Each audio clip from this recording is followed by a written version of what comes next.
নির্বাচনের পাইপলাইনে ঢুকে পড়েছে দেশ। মানুষ এখন নির্বাচনের পক্ষে বলে মন্তব্য করেছেন বিএনপির সহ পল্লী উন্নয়ন বিষয়ক সম্পাদক বজলুল করিম চৌধুরী আবেদ। মঙ্গলবার রাতে নোয়াখালীর ৫ আসন কোম্পানীগঞ্জ ও কবিরহাট উপজেলার ২০টির বেশি পূজা মণ্ডপ পরিদর্শন ও আর্থিক অনুদান প্রদান শেষে তিনি একথা বলেন।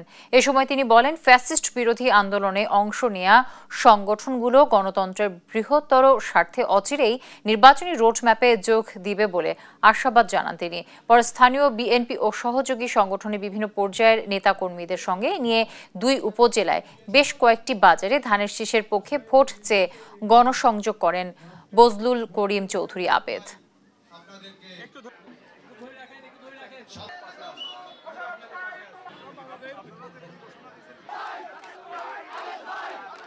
যে সংগঠনগুলো ফ্যাসিস্ট সরকার বিরোধী আন্দোলন করেছে তারা দুই একটা ইস্যু নিয়ে সংকট তৈরি করার চেষ্টা করতেছে। আমরা মনে করি যে গণতন্ত্রের বৃহত্তর স্বার্থে তারা তাদের ভুলগুলো বুঝতে পারবে, তারা অচিরেই নির্বাচনী রোডম্যাপে যোগ দিবে।